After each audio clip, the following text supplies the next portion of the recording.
wow.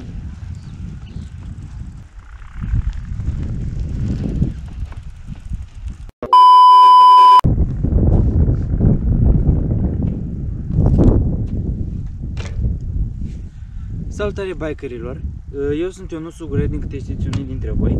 Și astăzi o să fac, din câte ați văzut în titlu, o să fac un bike check la bicicleta mea. Eu am zis să fac acest videoclip de acum câteva luni, dar n-am apucat, a fost frig, ploua când vroiam să fac, n-aveam cum.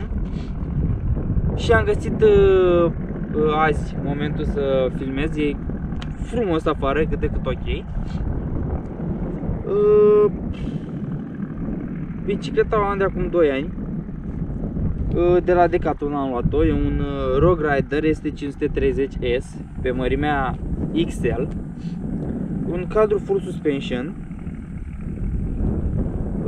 Și hai să vorbim despre componente, nu? Am o manetă de la Microshift, Rogue Rider de 9 viteze. Pe spate am un schimbător Microshift Advent de 9 viteze. Am o casetă de la Microshift de 9 viteze.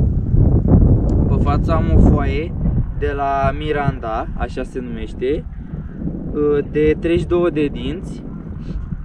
Și am schimbat lanțul, am luat unul Shimano, că aveam unul de la Between și am zis, bă, mai bine hai să iau unul de la Shimano. Așa. Am niște frâne de la Shimano. Shimano de care? BLM T200 față-spate, așa e modelul. Am niște discuri de 160 față-spate. Și până acum au mers ok, n-am avut nicio problemă cu ele. Ce mai am? Și am niște roți de 27,5 față-spate, nu mai știu exact de la ce sunt, că am dat etichetele jos, le-am dat, că nu știu, mai bine îmi place așa, e mai ok, fără etichete, fără așa, cu niște cauciucuri de la All Condition. Așa mi-a venit bicicleta când am luat-o, așa am luat-o cu aceste cauciucuri și n-am avut nicio problemă cu ele. Am mers și pe zăpadă, am mers și pe ploaie, și vara, și iarna, pentru toate condițiile, chiar sunt ok. M-am gândit să iau unele de la Continental, dar momentan astea rămân, momentan. Așa, și acum hai să vorbim despre ce am schimbat. I-am schimbat pedalele, că erau unele nașpa rău de tot. Când ploua, mi-alunecau picioarele pe pedale, așa că mi-am luat unele. 200 de lei am dat pe ele. Sunt cu pin detașabil, nu mai știu exact de la ce sunt, dar ce am schimbat până acum la bicicletă, despre ce vorbim, o să apară toate pe ecran. Cât costă și de la ce sunt. Bun. Și șaua am schimbat-o. E una de la Between și e mai confortabilă față de prima pe care am avut-o. 60 de lei am dat pe ea, pe asta mai știu. Bun. Am mai schimbat pipa, e una mai scurtă, mă ajută mai mult la wheelie și la bunny hop. Nu știu, asta e părerea mea. E una de la Nuke Proof. Din câte știu, 300 de lei am dat pe ea, o să apară pe ecran modelul. Am mai schimbat și manșoanele, am unele reverse, lock-on. Înainte de astea am avut unele de la Easy, o să apară pe ecran modelul. 100 de lei am dat pe ele, pe roșu erau. Și astea au colierul ăsta roșu și se potrivește cu bicicleta. Mai am niște apărătoare de la RockShox, 50 de lei parcă, sau 60 de lei, o să apară pe ecran, nu mai știu exact. O să pun și pe spate, nu m-am gândit momentan. Ce am mai schimbat? Nu cred că mai am nimic. Mai am ceva? Și la furcă am făcut un service acum câteva săptămâni, o să apară pe ecran. Și curisează, excelent curisează, de ce mai bine față de înainte, cum era. Când mă dureau mâinile, acum nu mă mai doare deloc. Nu mă mai dor absolut deloc. Bicicleta eu am luat-o la 2300 de lei în magazin. Acum, din ce am văzut, e 2600 de lei, cam mult. Pentru această bicicletă este și de început, dacă vrei să faci ceea ce fac eu. Dar eu aș vrea la această bicicletă să schimb, adică să schimb transmisia, poate schimb și frânele, chiar dacă sunt bune, am zis să trec pe unele și mai bune.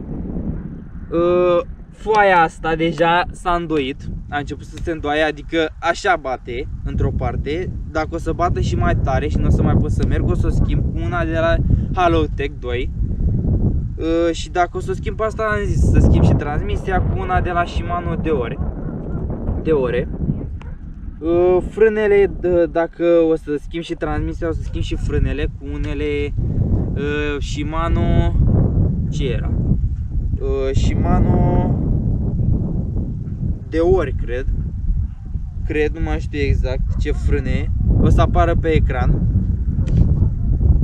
Și cauciucurile, v-am zis, aș vrea unele Continental, Kaiser sau Der Baron, nu știu sigur, vedem.